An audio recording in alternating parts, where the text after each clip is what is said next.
People get back together all the time, will break up serially, and then in some ways they even feed off of getting back together, and it feels really passionate and romantic, and then the relationship dead ends again. We broke up after, I don't know, maybe 8 months of dating really intensely. We get caught in a cycle and we just couldn't seem to resolve any conflict. We both felt misunderstood. And with all the emotional difficulties that I was going through at the time as well, it felt too much. And so I ended the relationship. We didn't speak for 2 years. We bumped into each other during a social event 2 years later. And that's when I had an epiphany of, wow, maybe I made a mistake. And so we gave it another shot. Hello, welcome back to Dating Rehab with Anna Morgenstern. And today we have Dr. Eli Kraiem. He is a clinical psychologist. Based in the Upper East Side. We actually just realized we have some common connections, so we'll get into that. Thank you, Eli, for coming on. Tell us a little about what you do and your practice, and give us a little background. For sure. Thank you for having me. And very funny that we have a lot of similarities in background. Yeah.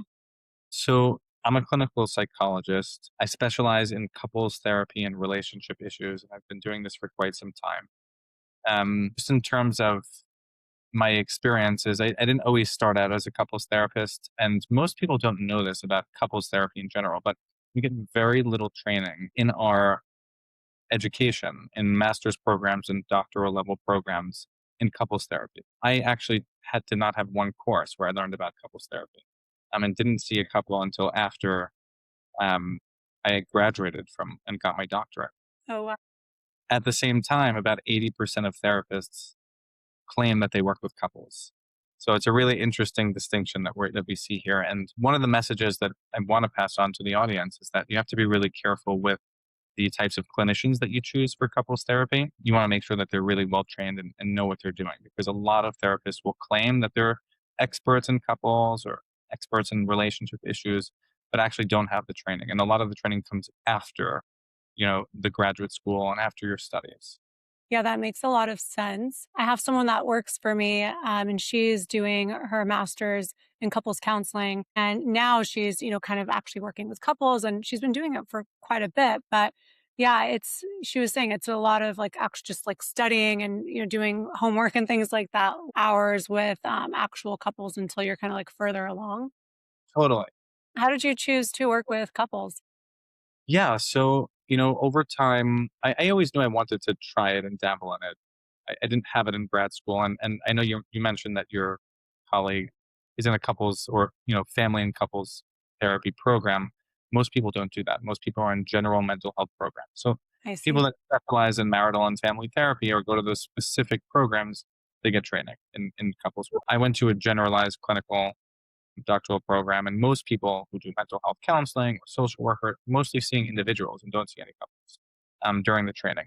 So knew I was always interested in it. I wanted to try it. My wife and I have been in couples therapy ourselves, and it was a really powerful experience. And so after my graduate program, during my postdoc and so on, I started to see a few couples, did a lot of reading and a bunch of trainings. We can talk about that too. And I fell in love with it. I saw that you can have a real impact on relationships. And the experience as a therapist in the room is radically different than individual therapy. And it felt so stimulating and enjoyable. I had a different therapist on, and he was telling me that like doing therapy as a single person is fine, like great, you can do it. But to really work on, trauma from attachment styles or anything that involves relationships, you really need to do that with another person.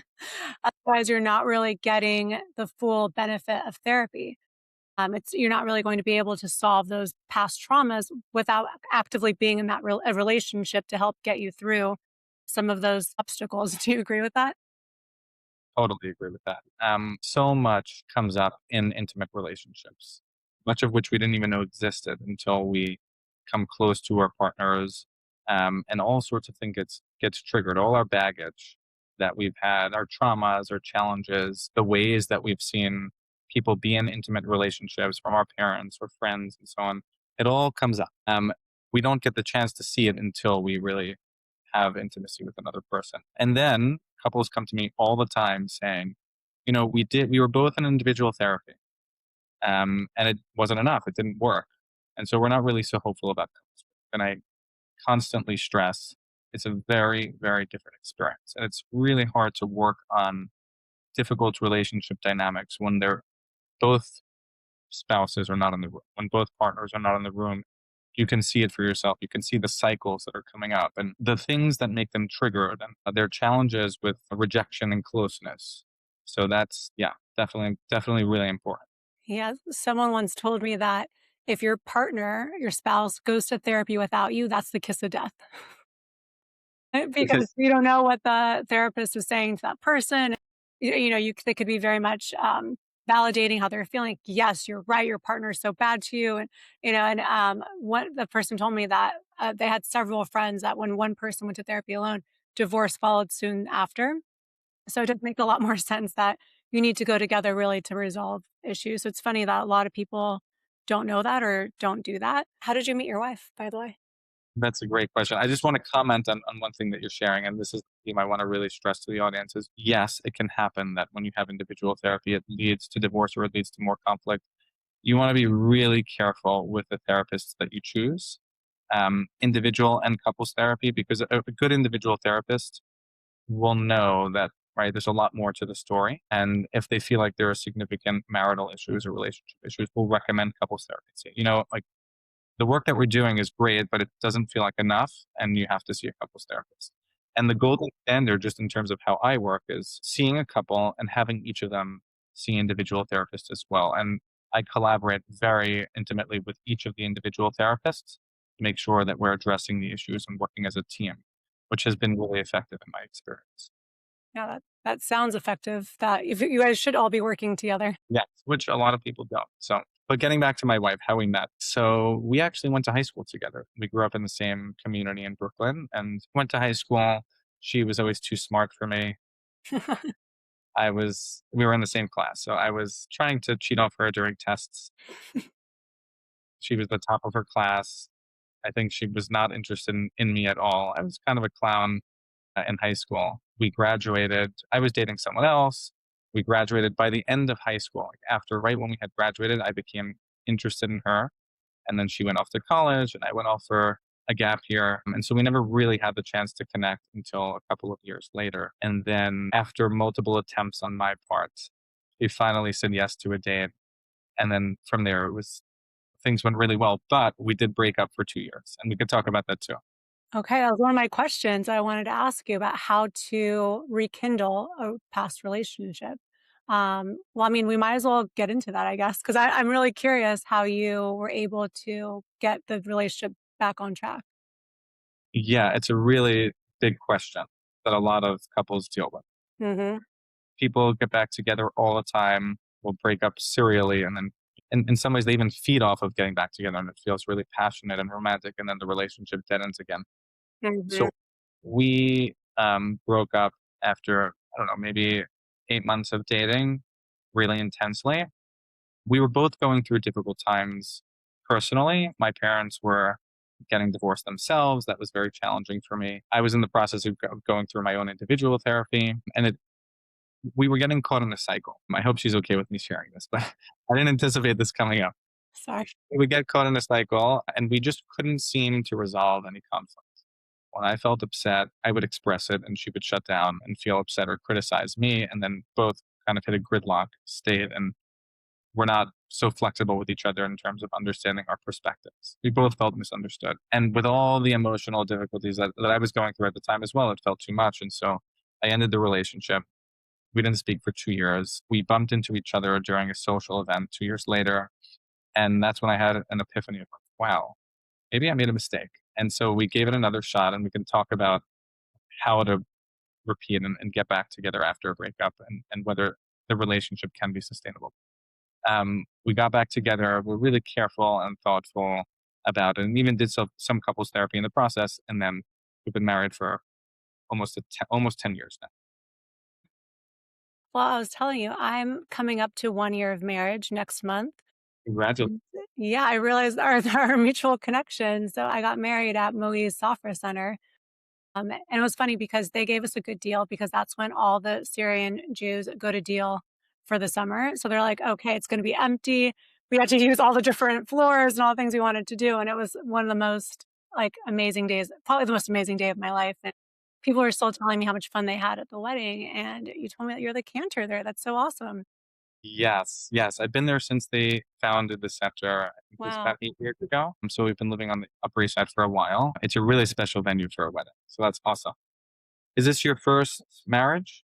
It is. I know I was a child bride at 39, but it's funny because my husband was engaged before me, twice before me. And for me, I don't know, like I went through a whole transformation of myself and values and what I was looking for and who I wanted to be. Living in New York, you get caught up in drinking and going out and the party scene and the social scene and travel and all the fun stuff. And I had a great time in New York the first 11 years before I met my husband. And then, I turned 37. I was just like, what am I doing? Like, I want a family. I want, to be with someone who's going to be consistent and treats me well. And I realized like I would never be attractive to someone that was like a serious marriage potential because they look at my life and like this girl's not serious. And when I, stopped drinking for, between like 3, 4, 5 months, something like that, like I was kind of going on and off, but there was a good chunk of time I stopped drinking. I wasn't going out. I wasn't going to parties. I was really just focusing on myself, my health, my spirituality, getting back in touch with Judaism. That was For you. something that, I really, I struggled with coming out of California where, it's very reformed. We're so far away from Israel. The connection to Israel is not as strong as it is here. So Mhm. I didn't, and my family, they're Soviet. So like they didn't know anything about religion. They weren't allowed to practice it. So when I came to New York, I realized like I'm not Jewish enough for these people. Not Russian enough for the Russians. I'm not Jewish enough for the Jews. So I kind of, found my own, community, but it was more of like a fun social community. It wasn't really anything of substance. But yeah, I mean, I tell my network all the time, like if you really want to be marriage mature, like to be marriage mature, you have to make changes in your life. You can't keep dating the same way you've been dating when you had boyfriends or girlfriends. If you want a wife or a husband, you have to look at things differently, and the things you're going to be attracted to have to be different. And yeah, I mean, if you met me, if I, and I actually met him 10 years ago, my husband, and we had like one brief interaction where I bought a ticket from him for a Coachella, the festival in California, and I bought it from him. Yeah, I was like in my festival going fun, era. And I just think then like we never would have clicked. There's no way in hell. So it's just really funny how like we were never a couple and didn't break up, but we did reconnect at a time where both of us had done a lot of self work and reflection and came to a place where we were very compatible, which is funny to think that, that we got to that thinking of how we were back then. So it's interesting with couples like getting back together. I mean, are there any offenses that are just unforgivable? You can't get back together with this person? Or are there things where someone needed to go through their own transformation or therapy or work where, there are certain circumstances where you should revisit? Yeah, it's a great question, and I think it's a very much the answer is very much personal. Depends on the partner and what you're willing to forgive and what you're not, right? And we all have different values and different expectations. But what I tell all the couples that I work with is, working with almost everything is possible. Repairing, as long as both partners can be forgiven, are at the table and want to work through the relationship and want to repair it, right? It's possible. Even something as extreme as an affair. I've worked with many couples who come in and aren't sure what to do and aren't sure whether they want to continue the relationship. And sometimes the partner, one of them, right, the victim of the affair, decides, I can't do this. I can't forgive. Sometimes they're willing to forgive and the relationship blossoms into something really beautiful and completely different, right? It evolves into a new relationship that feels much more meaningful and fulfilling for both partners. There are certain circumstances, like when there's severe domestic violence or serial affairs, serial cheating, where even working with that in couples therapy is not recommended. Hmm. Um, and we can talk about that as well. But I would say, generally speaking, the common issues that people are coming in with can be worked through if both partners are open to it. Yeah, that is interesting because I had a friend in college and her boyfriend was at a different college and he had like a one time, one night stand with someone and he told her about it and came clean. And all these girls were telling her, "Oh, you'll find someone better," you know, going that route. And she was like, "What are you talking about? Like, I'm going to forgive him. I love him. He made one mistake. Why would I throw away, because they had been together since high school. Like, why would I throw years away what we built for him making a mistake one night. And when she said that, all of us were very judgmental in the beginning. Then we kind of thought, oh, like you're right, making one mistake once and admitting to it, there is some humanity in that. None of us are perfect. And I've changed my feelings on that. Now, obviously, I would never want my husband to cheat on me. It's, it's devastating. That being said, I married him because I know he would never do that. I have zero thought that he could. I joke that he has resting bitch face, that no woman would even think to approach him because he does not look approachable, which is true. But no, I've had a lot of people ask me about, getting back together with exes. And, I do think that sometimes the story isn't over and it's not fair to date other people if you still have such a strong emotional connection to someone else, just to try to move on from a past relationship, like that's not really the right thing to do either. And I was definitely guilty of that. I had an ex I was back and forth with many times over the years, and I would try to date other people, and I would eventually, hurt the people I was dating because I'd go back to the ex all the time. Right. Now, in that situation, like, what do you recommend people do? Like, should you go back and really revisit that relationship, or maybe not date for a while and kind of get your life back together? Yeah, it's a really great question. So I encourage the patients, the individuals that I work with to think about, when you're considering getting back with an ex, like, are you doing this because it's comfortable and familiar to you? Or are you doing this because you feel like there's real potential to the relationship?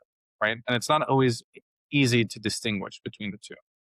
But what we want to do is minimize you getting into a relationship and continuously breaking up and getting back together because it feels comfortable and you feel like you can't find anything else or you don't feel confident enough in yourself to find someone better, right? And so we do a lot of work on understanding the value of the relationship to you, also understanding like what you're bringing in to the relationship as well. And this is a really important part of the work is understanding your history, right? And how you conceive of relationships and how you saw romantic relationships going up. And maybe you keep going to this guy because it feels so comfortable for you because he reminds you of your father, but that's not exactly what's best for you, right? Or because it reminds you of another relationship that was really familiar to you or another dynamic that you saw over and over again, right? So, like, really getting to the root of why you're seeking this relationship over and over again is essential.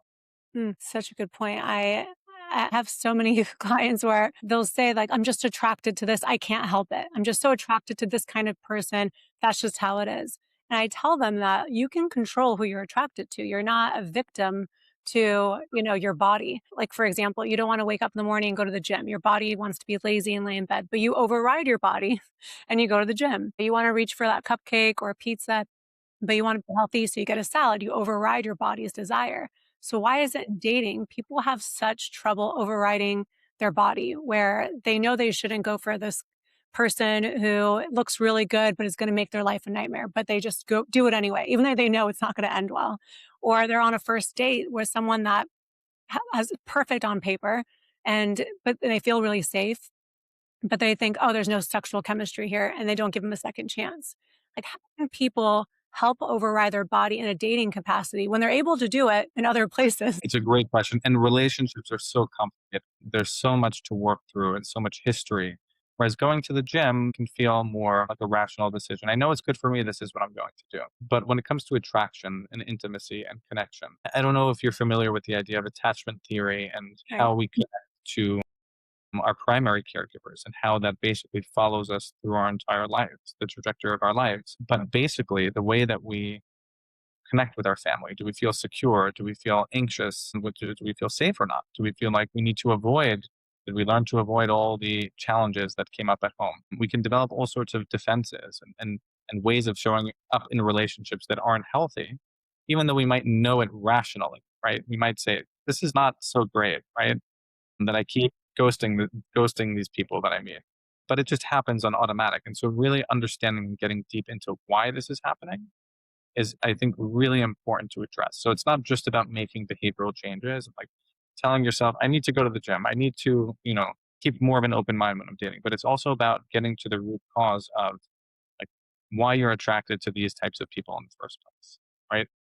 And you can do a lot of really great work in that sense. And with the insight, you could start, it's easier to make shifts in like how you think about dating and who you're attracted to. Yeah. Does that make sense? Yeah, absolutely. It's so much easier to tell someone else what they're doing wrong than to listen it to yourself, you know? And but I do think it does take a lot of, well, at first recognizing this is a pattern that I have. I think once you have that sort of awareness, then you can more easily say, "Oh, okay, I'm gravitating toward this person because it's a dynamic that I keep repeating again and again, but I know it's not good for me." Then you can kind of logically get yourself out of that situation, I think, a little bit. Exactly. And I think Recognize. a lot of people just don't have that awareness first. So I think maybe with therapy, you can kind of at least get that self-awareness first, and then you can start making better decisions. Do you think that opposites attract, or should you marry someone that's more of your twin? Okay, so this is a tricky question. When you say opposites attract, right? Because there's so many ways that we could be similar and dissimilar. So I'm curious if if you have if you can like clarify that a little bit, or I can just address the topic generally. Yeah, I think, it's like the saying people say like, "Oh, I'm type A. I have to have everything. I have to like be on time everywhere." And the person that I'm with is always late and kind of messy. And you do see those dynamics where one person is kind of one archetype and the person they're with is kind of the other one. We see that kind of a lot. So are those relationships actually complementary? Or is it better to be with someone who's also like, I like to be on time, so do I. We're going to be the first ones there together. Right. Great question. So you want to strike a healthy balance, right? And I'm not so focused on do I need to be in an opposites attract relationship or do I need to be in like a relationship with someone more similar to me? I'm more focused on what works for the couple and for the partners, which I think is very important to emphasize. But at the same time, like you don't want to be too extreme on either direction. So you don't want to marry your twin on the one hand because that can really take away from the beauty of a relationship and basically what you can offer to each other and what you can learn from each other, right? We learn from differences. And at the same time, when you're so far apart, right, on the other spectrum, and you feel like your partner is so different from you, maybe even in terms of values, and that can cause a lot of conflict. And so when we talk about like what a successful relationship looks like, having similar values is really up there, one of the most important aspects of having a successful relationship. So that's how I feel about it, generally speaking. And you often see, you know, two opposite personalities coming together, right? Mhm. And the challenge that we work with in couples therapy often is how do we navigate that, right? The husband feels, and talking about feelings, and this is a classic male female dynamic. More rational and maybe more emotionally avoidant, and the female, the wife wants to really get into her feelings and really talk and wants to have a more emotionally intimate relationship. How do we navigate that conflict, right? That difference. Or you mentioned the like different personality types. The person who's like really driven by his career, type A, very detail oriented, or the type B who maybe has ADHD and like, terrible executive functioning skills. And how do we navigate that? And that's actually a really big theme that comes up in couples all the time. And then there's one more piece to this that I think is really important is that we also see another like dichotomy in terms of like the dynamic of conflict that we see in couples. This is just really important psychoeducation for everyone in a relationship to know. When it comes to couples, generally speaking, there is a cycle where one partner takes the role of the pursuer and the other partner takes the role of the withdrawer. Mhm. Most common dynamic that you see in relationships. Sometimes both partners can be pursuers or both partners can be withdrawers, but generally there's one pursuer and one withdrawer. The pursuer is the person who wants to fix the relationship. They feel really anxious when they're not addressing issues, when there's distance between the partners, right? Maybe they're worried about rejection and abandonment. We need to fix these issues. We need to fix the relationship. And maybe they're the ones who yell more or who like being on the door more because they feel like their partner's shutting them out. On the other hand, the withdrawer is the individual who really struggles with confronting big emotions or big feelings. They feel afraid of what will this mean about the relationship? Will the relationship sustain itself if we talk about these things? And so they tend to withdraw. They don't talk about their emotions. They isolate sometimes. They pull away. And dealing with that dynamic is really essential in terms of the couples therapy process. I can imagine that the person that's withdrawing probably feels scared to even say anything. So the reaction of the person that's pursuing and wants to get things, settled. And then the person that is the pursuer, they're probably thinking the withdrawal doesn't even care because they're not, so it's so interesting. You only see things in your lens and you can't imagine how it could be for the other person. And I would say, like, I love doing all these podcasts with different therapists because I really do think it's helping my own marriage, my own relationship. Just trying to think like, oh, like maybe this is why. That being said, we're still in less than a year of marriage, so we haven't had any big fights or problems yet. But I was curious your thoughts on this actually. I've noticed before we got engaged, we maybe fought more because maybe it was kind of easier to walk away for whatever reason. And then once we got engaged, we definitely started fighting less. It's like, okay, like we committed here, but I could still walk away. We're not married yet. And then after we got married, I do feel like we definitely fight a lot less. And even if we do, it's like 2 seconds later, okay, what do you want to watch? What do you want to eat? You can just kind of get over it faster because, like, okay, well, we're married now. Is that something common that you see in couples? It happens, and I'm very curious to learn more about that. I'm wondering, like, you mentioned maybe we weren't fully committed to each other, and that's why we were fighting, right? So I'm curious to understand more about like what you feel about that, why you think you were fighting, and Yeah, so on. I think that still just understanding each other. Like I see the world the way I see it. I'm like, oh, he's doing this, so that must mean that he feels this way, or me making assumptions of the intention behind some of the things he was doing or saying. When in reality, it wasn't that, and we're just still kind of learning each other. So it was kind of more just conflict as we're getting to know each other well because we moved in together after maybe 6 months of dating. And that can cause a lot. So we definitely were still figuring each other out and how we communicate. And now that I feel like, okay, like I know he's being a little upset about something I said or did, he'll get over it in 2 minutes. I just have to let him pout for a minute and then he'll come back. Yeah. I kind of know the patterns now. So it's less confusing as like, oh, why do we have this blow up or why is he acting like this? I just feel like we have maybe because we're both Pisces and we're just emotional little babies. And like, I know he's sensitive. He knows I'm sensitive. So we just, are little sensitive babies together. But yeah, I just feel like we get along a lot better now. Yeah, there is for sure, and there is a learning curve, right, in relationships. And it sounds like some of the conflict that you were having was because you maybe thought that he had you didn't know if you can fully trust him and his intentions. Um, and certain reactions that he had. You didn't know what meaning to make of it. And now that you spend more time together, um, you feel more safe and secure, and you feel like you understand where he's coming from. That definitely is common in a relationship. Do you think that, with people getting married later and later, like he was 44, I was 39 when we got married. Do you feel that people getting later married later in life, are they kind of set up more for success in some ways because they've done a lot of learning from past relationships and at this point it's less of like, okay, we've been dating for 2 years, we should get married because we're 32. It's Right. more of like we're really choosing each other. That's what I'm hearing, but what do you think about getting married kind of earlier versus later and your chances for success? Yeah. Yeah. So I think it really depends on the work that you do when you're single, right? So I don't know what the research shows on this, and I don't even know if there is research on this yet. It's a great question, but I do think that if we're thinking about like, can you be more successful in a relationship getting married later on? I think definitely, because you have more time to really work on yourself before getting into a relationship and more time to think about what you really want, right? And to experiment with different types of partners and different types of relationship dynamics. If you're really putting in the work, right? If you're going to therapy and reflecting on yourself and understanding your attachment style and your history of like why you're attracted to certain things and making sure that you're choosing what's best for you and not just following your desires, right? Your fleeting emotions. Because sometimes we're attracted to things that aren't great for us.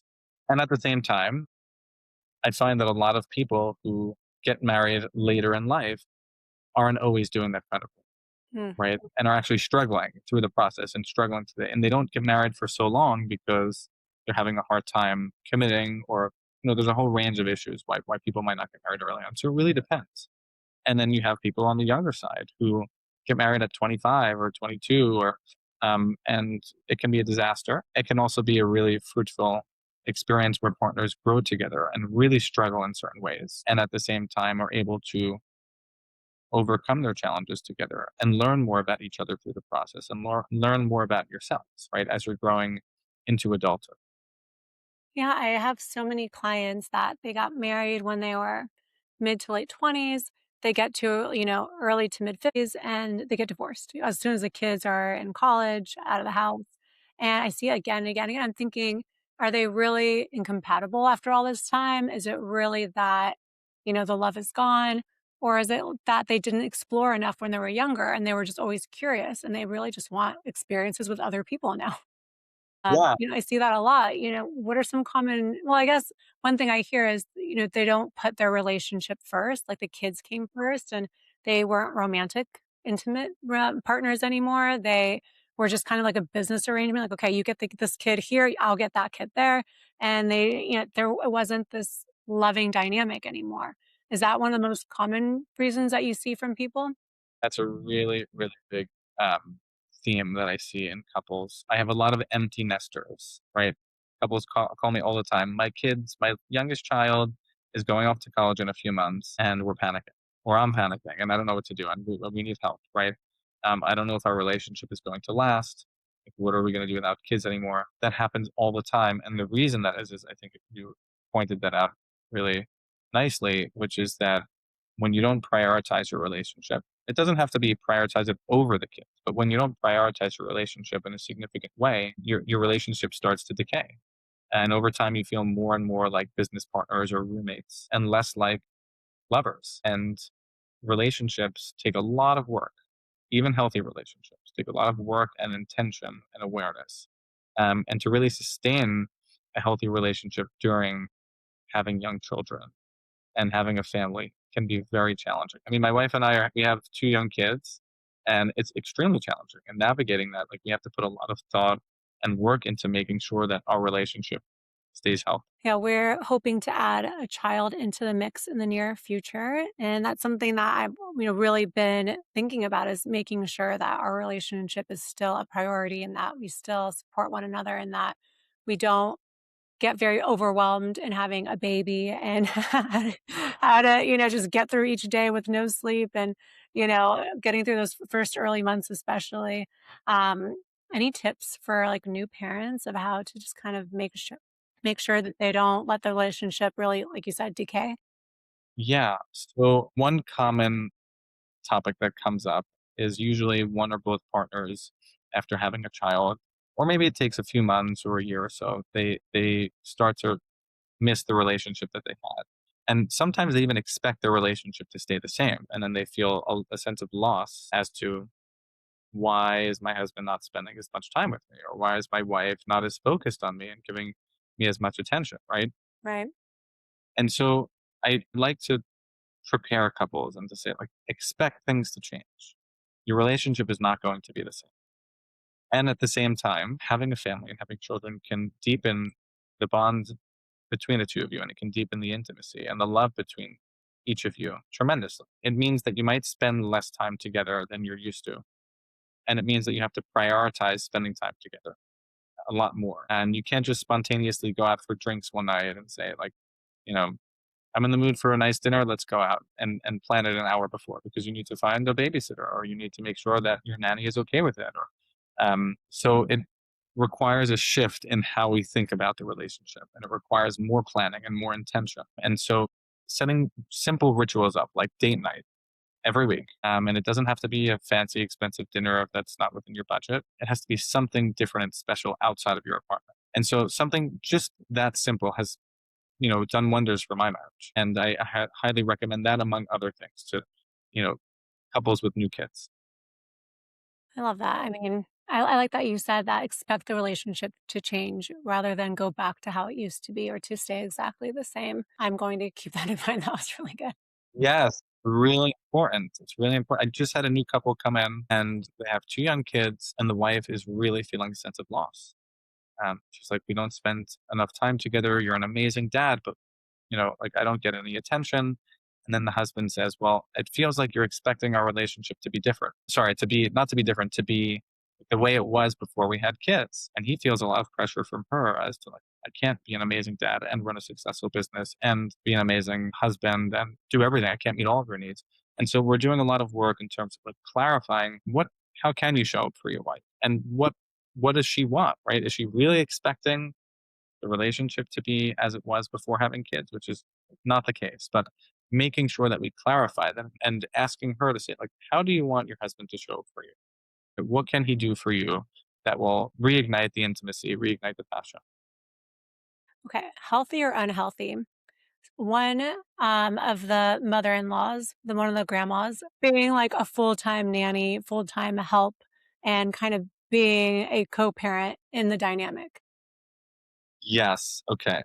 What do you think? I'm curious, but yeah. Well, I ask because my husband and I, we both get a little frustrated with my sister and my mom's dynamic. My sister Okay. has 3 kids and she is, married. Her husband's in the picture, but he's not as hands-on as my sister, obviously. And my mom has, my parents retired and moved closer to them to help. And my mom is literally like a beck and call. She's picking up the kids from the school, she's taking them here, she's at the house, she's cleaning, she's cooking. I mean, she's really a co-parent and they travel together. And I kind of feel bad for my sister's husband a little bit because there is like a third adult in the relationship, really. They travel, meaning like even on vacations, your mother will come. Well, yeah, my sister would not go. Yeah. They're actually coming to New York soon. And there's been a little bit of drama of like who's coming, where's everyone staying, and all of that. But I don't think my sister could handle having 3 kids without my mom's help. Well, at least, I mean, she hasn't had to try, but it feels like she wouldn't be able to handle it. But I don't know if it's a healthy dynamic. Yeah, it's a really great question, and I see all sorts of arrangements that families have. And part of me envies that. Part of me is like, I wish I had my mother or my mother-in-law take care of our kids. I mean, that's not possible for all sorts of logistical reasons, but you save a ton of money, obviously, not having to pay for a nanny. And like having someone that feels familiar, that you know you can really trust. There's a lot of benefits to it. And if your wife is out to work as well, right? So if both parents are not working, sorry, if both parents are working, and you have to leave your children home with a nanny every day, it feels much more safe to leave your child with a family member, Mhm. hopefully, right? At the same time, yes, there's a lot of complexity and conflict that can arise, especially when you have in laws or parents who don't have a good sense of boundaries and who don't know how to create space, or to step back when the parents need to make decisions, or parents want to just spend time together with the child, or the parents want time alone. So it can cause a lot of issues. And again, I don't think there's a healthy or unhealthy like, label that we can put on either option. It has to be done really carefully, and sensitively. Mm. And sometimes it can be really unhealthy, and it's better to just get a nanny. And sometimes it can be wonderful with some conflicts coming up, as always, but you can learn to manage them in an effective way. Yeah, I think boundaries is key. Mostly, I'm thinking when we have a kid, I want my mom to help too. Right. And how are you going to get that? Yeah. I joke that my sister's using up all her best years, and then I'm gonna get like a shriveled old lady who can barely pick up the baby because Right. my mom's been put to work for all these last 13 years. Wow. And so it sounds like you would like your mom to be as involved. Well, at least for the first like month or two, I think I would want someone that knows what they're doing. Yeah, sure. Around. We'll see. I mean, my mother-in-law also is absolutely amazing, and I would love to have her be near, and she is close by. She's only an hour away in Westchester. Well, that's great. So I joke with her that, once the baby comes, she's gonna have a new job. She thinks I'm joking. Well, I think it's a very, Russian mindset where the grandmothers always help with the children, and it would never be a question.